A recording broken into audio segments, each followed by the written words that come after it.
두 번째 시간입니다. 지난주에 이어서 두 번째 시간 야고보서 1장 9절에서 18절까지 말씀 우리 한 절씩 교독하도록 하겠습니다.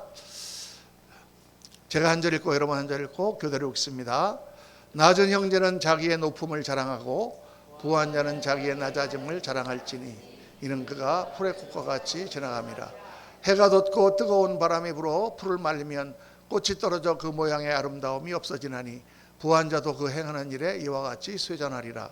시험을 참는 자는 복이 있나니 이는 시련을 견디어낸 자가 주께서 자기를 사랑하는 자들에게 약속하신 생명의 면류관을 얻을 것이기 때문이라. 사람이 시험을 받을 때에 내가 하나님께 시험을 받는다 하지 말지니 하나님은 악에게 시험을 받지도 아니하시고 친히 아무도 시험하지 아니하시느니라. 오직 각 사람이 시험을 받는 것은 자기 욕심에 끌려 미혹됨이니 욕심이 잉태한 즉 죄를 낳고 죄가 장성한 즉 사망을 낳느니라. 내 사랑하는 형제들아 속지 말라. 온갖 좋은 은사와 온전한 선물이 다 위로부터 빛들의 아버지께로부터 내려오나니 그는 변함도 없으시고 회전하는 그림자도 없으시니라. 그가 그 피조물 중에 우리로 한 첫 열매가 되게 하시려고 자기의 뜻을 따라 진리의 말씀으로 우리를 낳으셨느니라. 아멘. 아멘. 오늘 말씀 제목은 시험을 이기려면. 우리 지난주에 시험과 시련을 어떻게 볼 것인가 하는 문제를 우리 묵상을 했습니다. 오늘은 계속해서 시험을 이기려면 우리가 어떻게 되는가 하나님 주시는 해답을 여러분과 함께 찾으려고 합니다. 옛날 한 10여 년 전에 책이 한 권 나왔는데 그 책 제목이 칭찬은 고래도 춤추게 한다라는 책이었어요. 여러분 다 기억하시죠? 제목이 너무 이렇게 아주 그냥 쌈박하게 귀에 딱 들어와가지고 칭찬은 고래도 춤추게 한다. 그 책을 한번 읽어보면 어떤 내용이냐면 실제로 미국 플로리다의 그 시월드라는 곳에서 고래를 훈련하는 사람들이 어떻게 고래를 훈련시키는가. 훈련시키는 방법이 칭찬해 주는 거라는 거예요. 고래가 쫙 뛰어오르면 잘했다 그러고 입에다가 꽁치를 계속 넣어줍니다. 그리고 중간중간에 잘했다고 자꾸 두들겨주고 고래가 실수하거나 잘못하면 야단치지 않고 오히려 그를 잊어버릴 수 있도록 다른 데 관심을 돌리고 그렇게 해서 잊어버리게 하고 실수한 건 잊어버리고 잘하는 것은 자꾸 기억나게 하고 이렇게 해서 고래를 훈련시킨다. 이 고래 훈련법을 우리가 사람과의 관계도 도입하면 우리가 정말 인간관계에서도 관심을 주고 또 칭찬을 해주고 격려를 해주고 그렇게 할 때 우리가 더 잘하게 된다. 그런 내용의 책이죠. 정말 그렇습니다, 여러분. 우리 가정이나 사회에서 보면은 그렇게 칭찬이 많지 않아요. 제가 이렇게 회사에서 옛날에 근무할 때나 이럴 때 보면은 일을 잘하고 열심히 하면 그냥 가만히 있습니다. 누가 뭐라고 그러는 사람도 없어요. 그냥 가만히 있다가 뭐 일 하나 잘못하거나 실수하면 막 야단치죠. 뭐 그렇게 할 수 있냐고.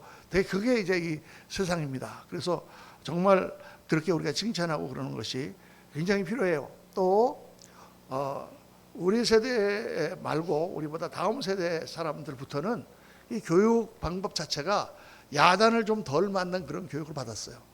야단을 거의 안 맞고 칭찬하는 교육이 거의 미국에서부터 들어와서 positive reinforcement 그래가지고 좋은 것을 자꾸 더 잘할 수 있도록 이렇게 보강해주는 그런 식의 교육을 받았습니다.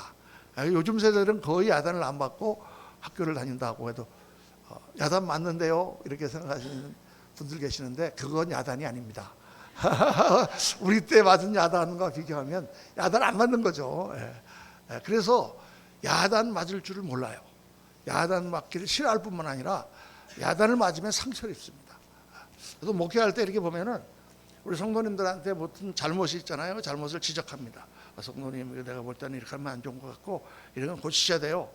이렇게 얘기하면 목사님 고맙습니다. 저렇게 부족한 면을 지적해 주셔서 제가 고칠 수 있도록 해주시면 정말 감사합니다. 이렇게 말씀하시는 분은 100명 중에 한두 명 될까 말까요. 대부분은 그냥 기분이 별로 안 좋아합니다.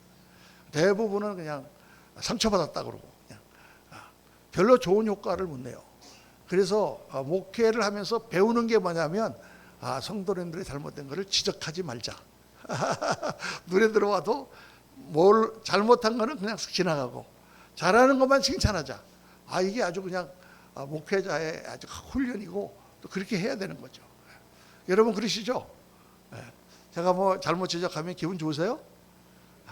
없을 거야 아마. 저도 그래. 저도 끝나고 나서 목사님 정말 오늘 설교 은혜 받았습니다 이런 칭찬 들으면 확 기분 좋아서 더 잘할 것 같은데, 목사님 오늘 설교는 좀 지루했어요 그런다든가 왜 이렇게 사람을 졸리게 하세요 그런다든가, 오늘 목사님 왜 이렇게 설교를 길게 하셨어요 그러면 별로 기분이 안 좋습니다.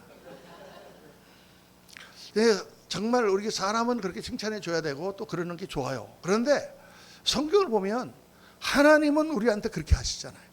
하나님은 우리한테 성경에 보면 별로 칭찬하시는 말씀 별로 없고, 하나님은 늘 우리의 잘못된 것과 부족함을 늘 지적하십니다. 그 백성의 어리석음과 죄악을 깨닫고 회개하고 돌아와라. 그렇게 하나님은 계속 말씀하세요. 왜 그러시느냐? 하나님이 칭찬하실 줄을 몰라서 그러시는 게 아니고, 칭찬하시죠. 칭찬하시는데 그렇게 함으로 말미암아 우리가 죄에서 벗어나고 우리의 잘못에서 벗어나서 우리가 하나님께 돌아오기는 것을 너무 원하시기 때문에 그러시는 거예요.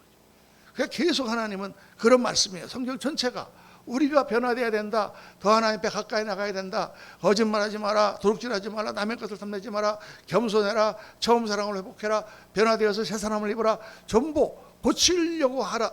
고치라고 하는 말씀으로 성경은 가득 차 있어요. 그런데 여러분 사실 생각해 보면 우리가 교회에 왜 나옵니까? 교회에 나오는 목적이, 제일 큰 목적이 뭘까요? 제일 큰 목적은 내가 하나님 앞에 나 자신을 고쳐서 변화시켜서 하나님의 축복을 받고 더 좋은 인생을 살기 위해서 우리가 신앙생활을 하는 거죠. 그러니까 이 고쳐 돌이켜 변화받는다는 것은 우리 신앙생활에서 너무 중요한 것이다 라는 사실을 생각해야 됩니다. 오늘 말씀의 내용을 보면 본문은 지난주에 대해서 계속 시험에 대하여 말씀하고, 시험이라고 하는 것은 그냥 우리가 무슨 뭐 테스트를 받는다 꼭 그런 개념보다는 우리에게 닥치는 모든 시련과 어려움과 문제와 고통과 이런 것을 다 통틀어서 시험이다 이렇게 말씀하고 있어요. 근데 지난주 말씀의 가장 중요한 포인트는 뭡니까? 고난과 어려움을 닥치면 그것을 어떻게 볼 것인가, 어떤 관점으로 볼 것인가, 이게 지난주 말씀의 가장 중요한 주제였어요. 형제들아, 너희가 여러 가지 시험을 만나거든 어떻게 하라? 온전히 기쁘게 여기라. 고난이 닥치고 할 때 그 문제를 괴롭다, 힘들다, 왜 이런 일이 생기나 낙담하거나 좌절하지 말고, 이걸 통하여 하나님은 나를 단련시키시고 더 좋은 것을 주시려고 하시는구나 라고 하는 긍정적인 생각으로 그 고난을 보라. 관점부터 달라져라. 이게 지난주 주제였잖아요. 오늘 말씀은 그 말씀에 이어서 어떻게 그러면 그 고난을 해결할 것인가, 어떻게 그 문제를 해결할 것인가, 어떻게 그 어려움을 이기고 나갈 것인가, 여기에 오늘 말씀에 초점이 있습니다. 오늘 말씀은 정말 중요한 말씀이죠. 여러분이 닥치고 있는 모든 문제를 어떻게 이길 것인가, 성경적인 답을 주님께서는 제시하고 계신다 그 말이죠. 그런데 그걸 어떻게 해결하느냐? 사람들은 생각하기를 어떤 문제가 있으면은 그 문제를 없애야 된다, 문제를 해결해야 된다, 어려운 상황이 있으면 그 상황을 고쳐야 된다, 또 내가 좀 마음에 안 드는 사람이 있으면 그 사람을 뜯어 고쳐야 된다, 이렇게 사람들이 생각한다 이 말이죠. 내 주위에 있는 어떤 환경이라든가 문제라든가 여건을 그걸 바꿔야만 내가 이길 수 있다라고 생각을 하는 거죠. 근데 성경은 오늘 말씀 보면은 그게 아니라, 그런 상황이 문제가 아니라 너를 고쳐라는 거예요. 나를 고치라는 거예요. 내가 하나님 앞에 새로운 존재가 되고, 내가 하나님 앞에 내 믿음이 바뀌고 생각이 바뀌면 모든 문제를 다 이기고 상황을 이길 수 있는 힘이 생긴다는 것입니다. 여러분, 우리는 무슨 문제나 어려움이 생기면은 다 사람들을 원망하거나 환경을 탓합니다. 정부를 탓하기도 하고, 나라 이 꼴이 왜 이 모양이냐 이렇게 하기도 하고, 그 사람 때문에 문제가 생겼다고 하고, 내가 이렇게 태어나지 않았으면 난 이렇게 안 됐을 거다, 이런 거를 다 탓한단 말이에요. 우리는 다 그 사람들이 그렇잖아요. 근데 성경은 그렇게 말씀하시지 않고 너를 고치면 된다는 거예요. 나를 고치면. 여러분, 이게 굉장히 성경이 말씀하는 다른 관점입니다. 어떤 사람들은 하나님 탓을 해요. 오늘 말씀에 뭐라고 나옵니까?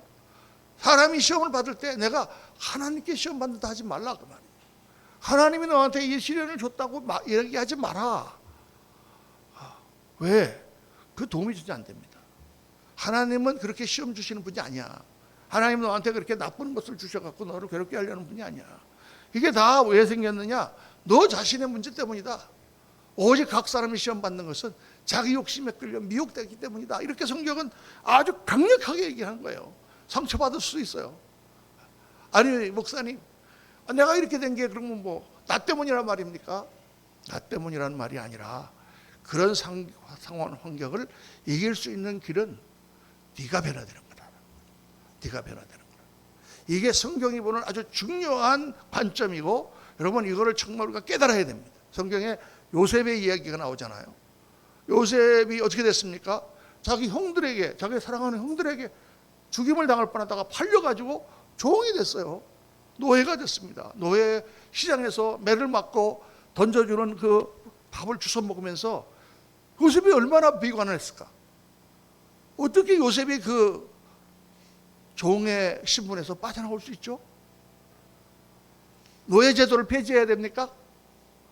애굽 제국을 망가뜨려야 됩니까? 형들을 다 때려잡아야 됩니까? 어떻게 빠져나올 수 있는 거예요? 욥은 자기 자신을 변화시킨다. 하나님 앞에서 자기 자신을 변화시키고 자기 자신이 하나님 앞에 엎드릴 때 하나님께서 그를 건져주셨다는 거예요. 여러분 이게 성경의 해법이에요. 이게 다르단 말이에요. 제가 1부 예배 때 요 예화를 들고 2부 예배 때는 안 하려고 그랬습니다. 워낙 요거 들으신 분이 많아가지고. 그런데 중간에 생각을 해보니까 안 들으신 분도 또 많아. 그래서 들으신 분들은 그냥 목사님 오늘 또 똑같은 예화 하시는구나 이렇게 생각하는데, 그래도 여러분 아마 잊어버리셨을 거예요. 그러니까 또 한 번 들으셔야 돼요. 옛날 아주 오랜 옛날 호랑이 담배 피던 시절에 그때 이 세상에는요 신발이 없었대요. 다 사람들이 맨발로 다녔어. 그런데 어느 날 임금님은 신발이 없어도 괜찮아. 왜냐하면 왕궁에는 다 카페트가 깔려 있습니다. 그러니까 푹신푹신하니까 그냥 맨발로 다녔어요. 다녔는데 어느 날 이렇게 보니까 바깥에 궁궐 바깥에 세상이 너무나 한번 보고 싶은 거야. 그래서 신하들에게 야, 나 오늘 한번 바깥에 한번 나가보자 했더니 절대 안 됩니다. 임금님 절대 나가면 안 됩니다. 왜? 했더니 바깥은 너무 거칠어서 임금님은 너무 힘드셔서 안 됩니다. 그래서 아니 우리 백성들이 살고 있는데 그게 무슨 문제야? 나가자. 그래갖고 문 열어. 그래갖고 열고 나갔어요. 나가니까 이 세상의 모든 길에는 카페트가 안 깔려 있잖아요. 돌멩이하고 막 이렇게 그냥 몇 걸음만 10걸음 걸으니까 발이 아파서 걸을 수가 없는 거예요. 그러니까 도저히 못 걷겠다고 도로 들어와서 생각을 해보니까 아니 나는 왕궁에서 이렇게 왕이라고 편안하게 카페트를 깔고 살고 있는데 우리 백성들은 다 그렇게 거친 땅에서 살고 있구나 생각하니까 이게 도저히 견딜 수가 없어. 그래서 영을 내렸습니다. 전국의 도로에 카페트를 깔아라. 전국의 도로에 카페트를 깔으려니까 얼마나 힘들겠어요. 갑자기 나라가 난리가, 왕이 명령을 하니까 안 할 수가 없는데 전국의 도로에다가 어떻게 카페트를 깔겠습니까? 카페트 공장에 불이 나고 난리가 났었죠. 그랬는데 사흘을 딱 됐는데 어떤 소년이 찾아왔어요. 임금님을 뵙겠다. 너 뭐냐 그랬더니 임금님에게 제가 카페트 문제를 해결해 줄 수 있는 묘안을 가지고 왔습니다. 그래서 들어와 보라. 항상 옛날 얘기는 소년이 나타나요. 걔가 들어와서 너 뭐냐, 왜 어떻게 해결할 수 있단 말이냐. 이렇게 걔가 하는 말이 임금님 전국의 도로에 카페트를 깔고 필요가 없습니다. 그래서 그러면 어떡하냐. 임금님의 발에 카페트를 붙이고 다니면 됩니다. 그렇게 해서 보니까 그런 거야. 내 발에다가 카페트를 붙이고 다니면 밟는 곳마다 다 카페트잖아. 그래서 신발이 생겼다는 옛날 얘기가 있습니다. 할렐루야. 신발에 그래서 생겼다. 저는 이 예화를 몇 번 여러분들에게 했지만은 정말 저 자신에게도 또 생각하고 그렇게 합니다. 여러분. 왜냐하면 우리가 이 세상에다 카페트를 깔려고 그래요. 이 세상에 카페트를 깔 수 있습니까? 깔 수 없어. 세상의 환경을 바꿀 수 있습니까? 바꿀 수 없어. 이 나라에 카페트 깔 수 있습니까? 깔 수 없어. 그 왼수 같은 그 사람에게 카페트 깔 수 있습니까? 그 사람 안 변해요. 어디다 카페트를 깔으라는 얘기죠. 내 마음에 카페트를 깔으라는 거예요. 내 마음에 카페트를 깔고 보면 다 푹신푹신해. 어딜 가도. 그러니까 신앙이 제가 보면은 저도 마찬가지 신앙생활 하다 보면은 이런 불평이 나고 저런 불평이 나오고 왜 이런가 저런가 왜 이 성도는 이런가 저 성도 이런 생각이 들지만 여러분 그게 그 성도가 문제가 아니란 말이죠. 내 마음에 카페트가 깔려있지 않기 때문에, 내 마음에 은혜가 없으니까 그런 생각이 나오는 거예요. 내 마음이 은혜로 채워져 있으면 모든 문제를 다 덮을 수 있고 모든 것을 다 이길 수 있는 줄로 믿습니다. 정말 중요한 말씀이에요. 성경은 그렇게 우리에게 말씀하는 거예요. 그러니까 어떤 문제가 있든지 간에 그 문제를 만날 때 먼저 나를 돌아보라. 옛날에 제가 미국에서 뉴욕에서 목회할 때 큰 사고가 한번 있었거든요. 우리 정말 주일학교에 너무 아리따운 우리 아가씨고 결혼을 앞두고 있는 의과대학 다니는 우리 의사 인턴과 결혼하려고 하고 있는 그 자매가 그 엑스레이 그 클리닉에서 일하고 있었는데, 어느 날 어디를 들어갔다 나오다가 그냥 탁 그 문이, 자동 문이 돌아가야 되는데 안 돌아가고 그냥 오는 바람에 팔이 잘라졌어요. 팔이. 뭐 제가 자세한 얘기는 이제 안 하겠습니다. 우리 아는 성도님들도 간증을 들었으니까. 그래서 이제 정말 그런 큰 사고를 당하고 정말 이제 그걸 위해서 기도하는 가운데 정말 접합을 다시 하고 그 뉴욕의 벨뷰 하스피탈이라는 곳에 가서 그걸 13시간을 수술을 하고 접합을 하고 그래가지고 다시 이제 그거를 거의 2년 동안을 수술을 하면서 극복을 하고, 그리고 제가 주례를 해서 그 부부가 결혼을 하고 아이를 5을 낳았습니다. 그 잘라졌던 팔을 다시 해가지고 아이를 이렇게 안을 수 있을 정도까지 회복이 되고, 참 그런 놀라운 일을 겪었는데, 나중에 간증이 듣고 싶은 분들은 다 싸운 분들은 들으셨으니까 저한테 살짝 오세요. 제가 자세하게 간증해 드릴게요. 근데 그때 그 사고가 나고 한 달 딱 됐는데 제가 우리 목사님들 모임에 갔습니다. 목사님 모임에 가서 무슨 기도 제목이 있느냐 이런 거 서로 이야기하는데, 제가 그 얘기를 했어요. 우리 성도 가운데 한 분이 지금 이 맨하탄, 이 20세기 이 맨하탄에서 21세기가 다가오는 맨하탄에서 팔이 절단되는 사고가 났다. 그랬더니 거기 한 목사님이, 나이가 많은 원로 목사님인데 딱 뭐라고 그러냐면, 문 목사 회개해야 되겠구만. 네? 그랬더니 목사가 죄를 지으면 성도들이 사고가 나는 법이야. 막 순간도 혹 기분이, 아니 내가 뭔 죄를 졌어 내가.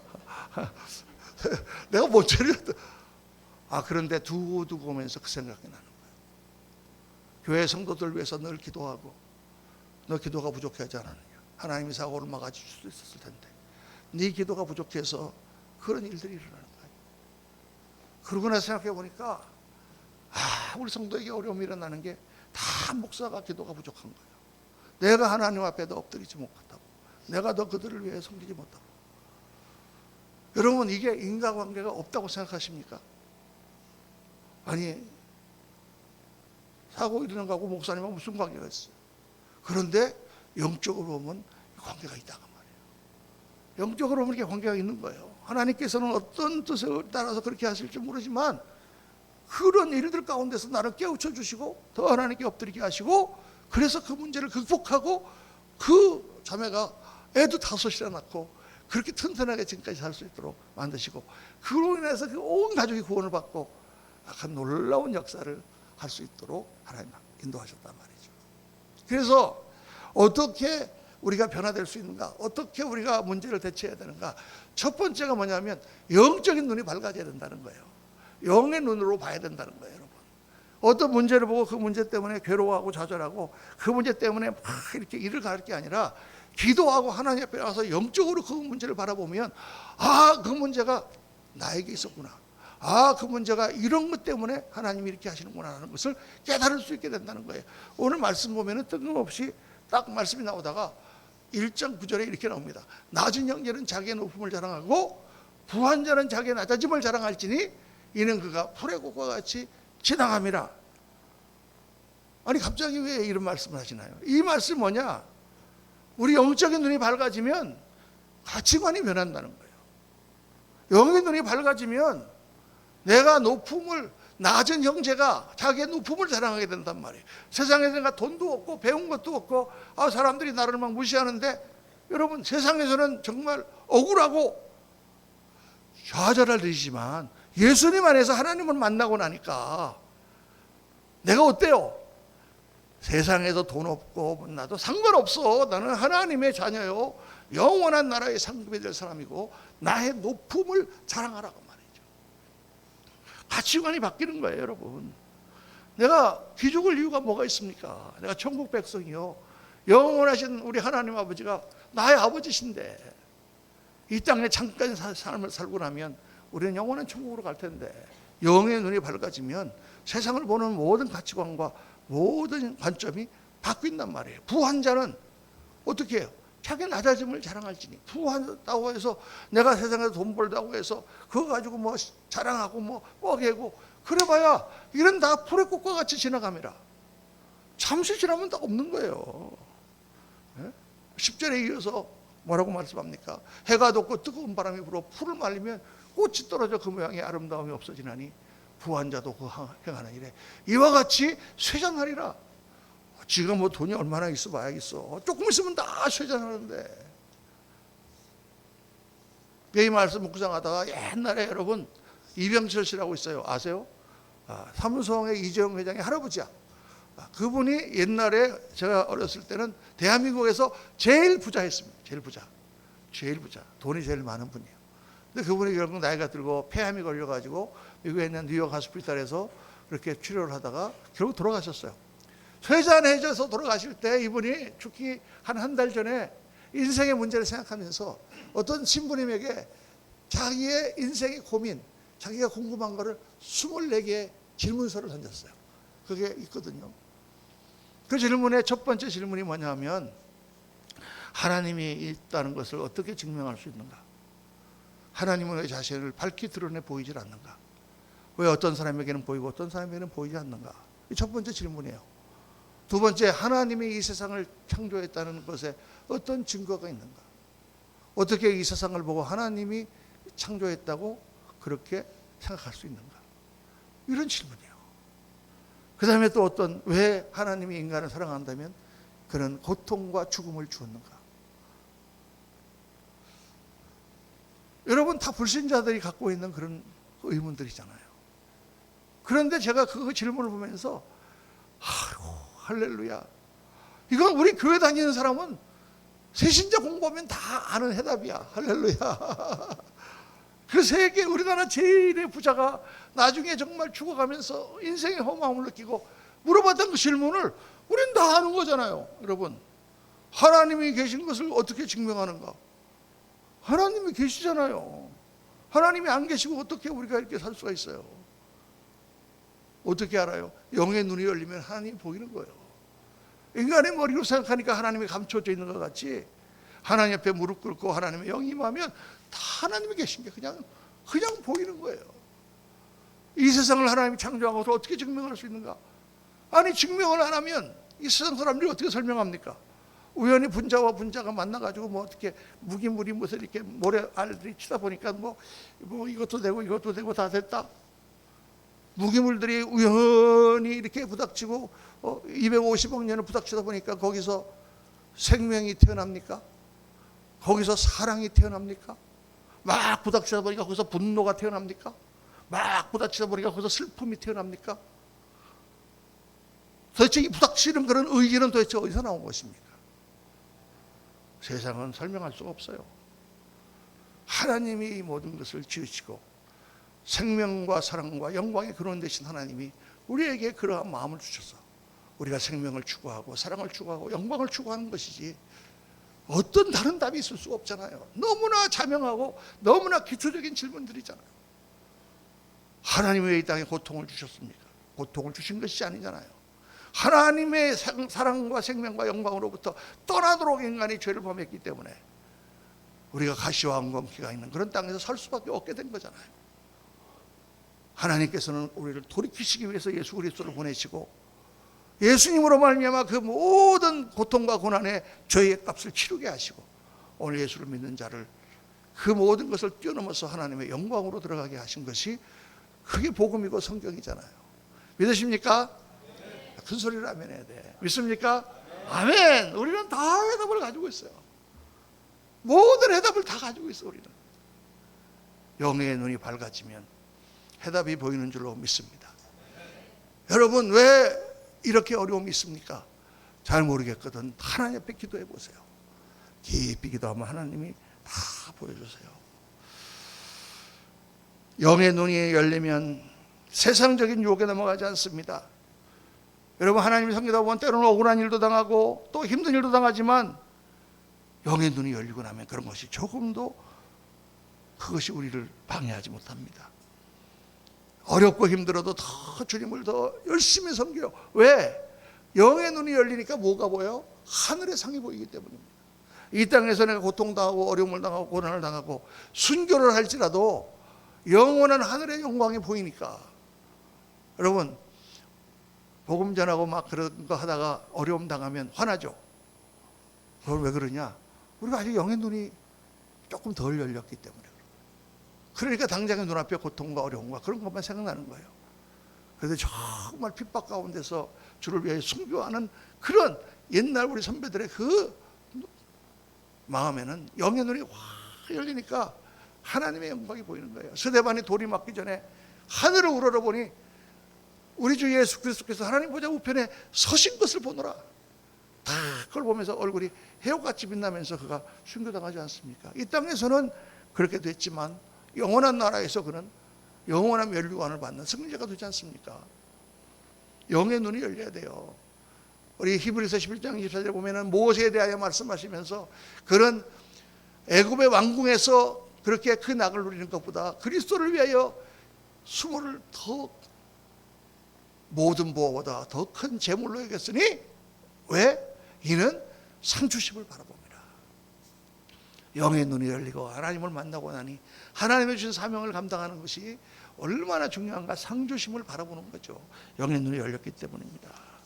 그래서 오늘 말씀에도 보니까 시험을 참는 자는 복이 있나니 이는 시련을 견뎌낸 자가 주께서 자기를 사랑하시는 자들에게 약속하신 생명의 멸류관을 얻을 것이기 때문에. 그래서 우리 지난주에 묵상한 것처럼 형제들아, 여러 가지 시험을 만나거든 온전히 기쁘게 여기라. 아, 어려움을 만나도 이걸 내가 이겨내면 더 큰 상급이 있구나. 영의 눈이 열려야 되는 거예요.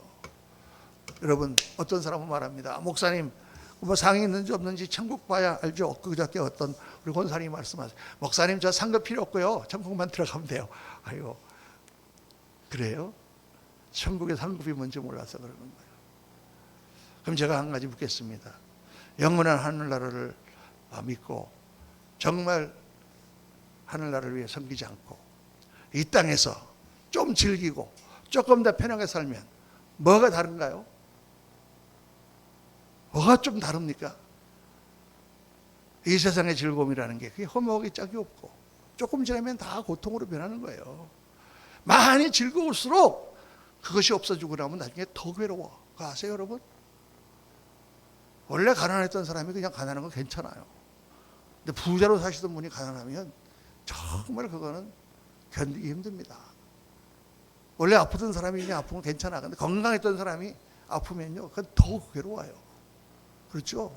이 땅에 있는 즐거움이라는 게 다 그런 거예요. 지나가면 다 풀의 꽃과 같이 사그라질 거야. 내가 하나님 안 섬기고 뭐 딴 거 하면 뭐 할 일이 많겠습니까? 별거 없어요, 여러분. 별거 없는 거예요. 영의 눈이 우리가 밝아져야 됩니다. 생명의 멸류관을 얻을 것이기 때문에 사랑하는 성도님들, 세상 헛된 것 바라보지 말고 영원을 바라보시기를 주의 이름으로 축원합니다. 두 번째로 오늘 말씀은 선하신 하나님을 신뢰해야 된다. 선하신 하나님을 신뢰해야 된다. 이게 오늘 말씀이에요. 사람이 시험을 받을 때 내가 하나님께 시험 받는다 하지 말지니 하나님은 악에게 시험을 받지도 아니하시고 친히 아무도 시험하지 아니하시느니라. 우리에게 닥치는 어려움과 시험과 모든 고난들은 하나님 주시는 것이 아니다 그 말이에요. 그 말은 하나님 원망하지 말라 그 말이에요. 만약 어떤 분들은 툭 하면 뭐, 아우 하나님 나한테 이렇게 괴로움을 주시나. 하나님이 주시는 게 아니다 그 말이에요. 이 땅의 어려움과 시험은 다 마귀적인 것이고 인간이 우리의 죄성 때문에 가시와 엉겅퀴가 나는 세상에 살도록 저주를 받았기 때문입니다. 그런데 하나님께서 그걸 다 없애지 아니하시고 그런 것들을 통해서 우리를 연단하시고 우리를 훈련하시고 우리를 변화시키시고 그리고 그것을 이길 때 상 주시는 도구로 사용하시는 거예요, 하나님. 근데 우리가 하나님 잘 믿는데 왜 우리에게 어려움이 자꾸 닥칩니까? 여러분, 그 성경은 이렇게 오늘 말씀합니다. 오직 각 사람이 시험을 받는 것은 자기 욕심에 끌려 미혹됨이니 욕심이 잉태한즉 죄를 낳고 죄가 장성한즉 사망을 낳느니라. 여러분, 우리가 유혹을 받아 죄를 범하는 것은 상황의 문제가 아니라 죄성의 문제예요. 우리 인간의 문제는 지금 상황이 나빠서 우리가 자꾸 죄를 범하고 나쁘게 가는 것이 아니고 우리 안에 있는 죄성의 문제예요. 하나님은 우리가 죄를 범하는 것을 기뻐하지 않습니다. 악한 일을 하면서 마치 하나님의 뜻 가운데 하는 것처럼 그렇게 속여서는 안 됩니다. 형제들아, 속지 말라. 그것은 죄의 문제다. 내 사랑하는 형제들아, 속지 말라. 온갖 좋은 은사와 온전한 선물이다 위로부터 빛들의 아버지께로부터 내려오나니 모든 좋은 것은 하나님이 주시는 거예요. 여러분, 이 땅에 악하고 나쁜 것들은 다 우리의 죄성과 마귀에 속한 거예요. 하나님 우리에게 좋은 것을 주시기 원하십니다. 그거를 반드시 생각하셔야 돼요.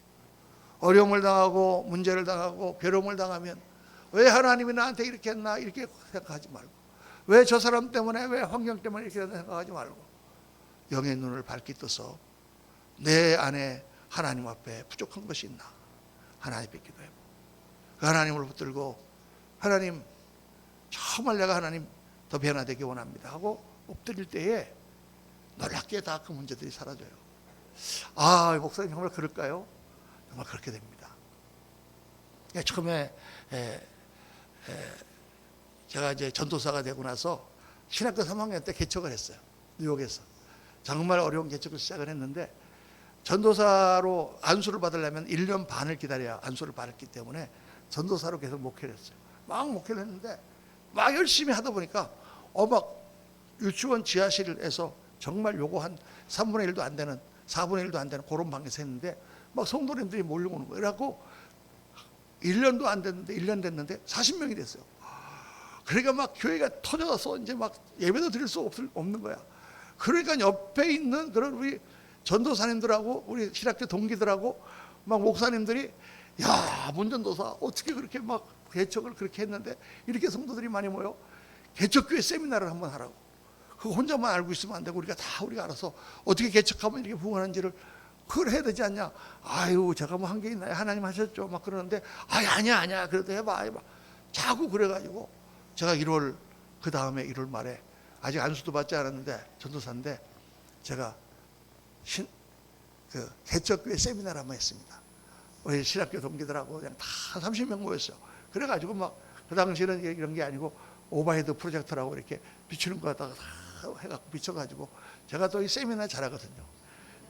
프레젠테이션은 뭐 쫙 하면서 막 이렇게 하고 뭐 어떻게 성경문 어떻게 하고 뭐 말씀 쫙 했더니 막 그냥 목사님들이 은혜 받았다고 막 박수를 쳤어요. 세미나가 다 끝났는데 이상하게 찜찜한 거야. 내 자랑만 한 거야. 2시간 동안 내 자랑만 한 것 같아. 야, 이거 내가 이렇게 자랑해도 되나? 근데 그때부터 교회에 사고가 터지기 시작하는 거야. 그리고 권사님이 새벽 기도 오다가 강도한테 막 끌려가가지고 핸드백 안 누르려고 끌려가다가 한 20-30m를 끌려가서 온몸이 다 깨져갖고 들어오시지 않나. 그 다음에 그냥 교회에 도둑이 들어가지고 그냥 우리 카피머신을 다 훔쳐갔어. 그 어떤 성도가 또 와가지고 또 다 하루 매상을 다 갖고 와서 그걸 헌금을 해가지고 그 당시에 3,400불이에요. 이제 새 카피머신을 사놨는데 문 다 잠그고 이제 전부 다 막았는데 이 도둑이 정문을 뚫고 들어와가지고 또 훔쳐갔어. 일주일 만에. 그러더니 어느 날 또 아침에 새벽 기도 갔더니 그냥 지하실에 수도가 터져가지고 허리까지 물이 차 있는 거예요. 죽은 쥐들이 막 떠다니고 막. 야, 그 물 퍼내느라고 막 또 무슨 사고가 터져. 한 3개월 만에 사고가 막 7-8개가 터지는데 도저히 목회를 못 하겠더라고. 이제 안수 받을 날은 이제 한 달, 이제 며칠 뒤로 다가왔는데 그래서 마지막 안수 받기 전에 제가 산에 올라갔어요. 기도원에. 왜? 가서 기도해보고 그냥 지금 그만두려고. 지금 교인이 한 40명밖에 안 되는데 이렇게 막 사고가 터지고 문제 생기고 괴롭고 그냥 막 힘들어 죽겠는데 이게 교인이 이제 한 300-400명 되면 나는 말라 죽겠구나. 관두려면 아예 지금 관두지. 이건 뭐 처음부터 괜히 쓸데없는 내가 이거 너무 무리하는 것에 내가 발을 들여놨나. 그래서 산에 올라가서 하나님 앞에 계속 기도했습니다. 3일째 딱 되던 하나님께서 다 저에게 말씀하세요. 너 그렇게 작은 성공을 했는데도 그렇게 교만하냐? 여러분, 내가 교만한 거하고 우리 지하실에 수 터지는 거하고 무슨 관계가 있습니까? 수도가 아닌 노후돼서 터졌지 내가 교만해서 터졌습니까? 그런데 다 영적인 링크가 거기 있는 거예요. 제가 하나님 앞에 크게 회개하고 하나님 아버지 절대 교만해지지 않겠습니다. 그리고 산에서 내려와서 목사서 받았습니다. 그러면 그 다음에 안 교만해지냐? 또 교만해, 조금만 잘 되면 교만해지는 거예요.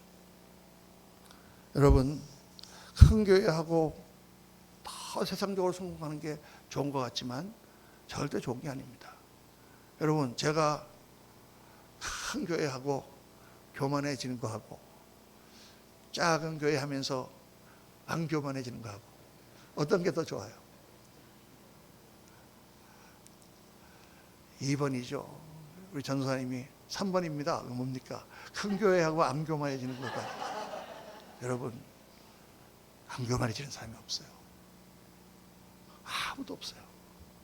성경을 보세요. 여러분, 다윗과 같은 그런 하나님의 사람이 잘 되니까 교만해서 범죄하잖아요. 하나님이 하신 그런 일들이 얼마나 감사한지. 여러분, 하나님은 이런 우리의 시련과 고난을 통해서 우리가 이거를 잘 이겨내기를 원하시고 우리가 변화되고 하나님 앞에 새롭게 나가서 기도할 때 하나님께서 깨닫게 해주시고 나의 모든 것을 고쳐주실 뿐만 아니라 하나님은 우리에게 영광의 멸류관을 주신다 그랬는데 오늘 말씀 보니까 뭐라고 그러시냐? 18절 다 같이 한번 읽겠습니다. 시작. 그가 그 피조물 중에 우리로 한 첫 열매가 되게 하시려고 자기의 뜻을 따라 진리의 말씀으로 우리를 낳으셨느니라. 첫 열매가 뭐냐? 성경에 보면 하나님이 첫 것은 내 것이라 그랬어요. 우리가 하는 모든 일에 첫 것은 내 것이라. 너희가 농사를 지어 첫 곡식 단가는 하나님 것이다. 하나님께 드려라. 아들을 낳아 첫 아들은 내 거야. 장자는 다 나에게 드려라. 새끼를 낳아 동물의 새끼를 낳으면 첫 새끼는 하나님의 것이다. 이렇게 성경에 말씀하셨어요. 첫 것은 내 것이라. 그럼 첫 것이라는 게 도대체 무슨 뜻인가요? 두 가지 중요한 의미가 있습니다. 첫째는 제일 좋은 거예요. 첫 것은요. 애들을 많이 낳아도 내가 손자들 많이 낳아도 제일 첫 손자가 제일 이뻐요. 우리 곡식을 해도 핵곡식 처음 나온 게 제일 좋죠. 첫 것이 제일 좋은 거예요. 둘째로 첫 것을 드리라는 말은 먼저 하나님께 드리라는 거예요. 먼저 하나님께 드리고 남은 거 가지고 우리가 쓰는 거예요. 시간도 먼저 하나님의 일을 할 때 시간 쓰고 남은 시간으로 우리가 사는 거예요. 신앙의 기본은 먼저 하나님께 드리고 하나님 주시는 거 가지고 우리가 사는 거다. 그 개념이 들어있어요. 하나님이 우리에게 첫 것은 내 것이라 하실 때. 그런데 오늘 말씀 보니까 하나님은 우리를 첫 열매가 되게 하시려고, 천국의 첫 열매가 되게 하시려고, 얼마나 우리가 귀하고 얼마나 우리가 제일 처음 본 손자, 처음 본 아들처럼 우리가 귀한지 우리를 그렇게 만드시려고 하나님의 뜻을 따라 진리의 말씀으로 우리를 낳으셨다고 말씀하고 있잖아요. 여러분, 하나님은 여러분을 제일 좋은 곳으로 인도하고 제일 영화롭게 하기를 원하고 계시는 줄로 믿으시기 바랍니다. 오늘 말씀 우리가 딱 듣고 여러분, 하나님이 나를 야단치시는 게 아니에요. 너에게 문제가 있어서 이런 일이 왔다, 이런 뜻이 아니에요. 여러분, 여러분이 잘못해서 그 문제가 온 거라고 생각하라고 이 말씀을 하는 게 아니에요. 나에게 어려움이 없고 시험이 오고 문제가 왔을 때 나를 먼저 하나님께 돌아보라. 나와 하나님과의 관계가 온전해지면 그런 다른 문제는 자연히 해결된다. 그리고 너를 그 시련을 통해서 영광의 멸류관, 하나님의 첫 열매가 되게 하신다. 이게 오늘 말씀의 결론입니다. 사랑하는 성도님들, 오늘 말씀을 정말 중요한 말씀인데 잘 가슴에 새기고 여러분의 삶이 모든 고난과 어려움을 이기고 하나님 앞에 영광의 멸류관 되는 축복을 받으시기를 예수님 이름으로 축원합니다. 다 일어나셔서 우리 한번 찬양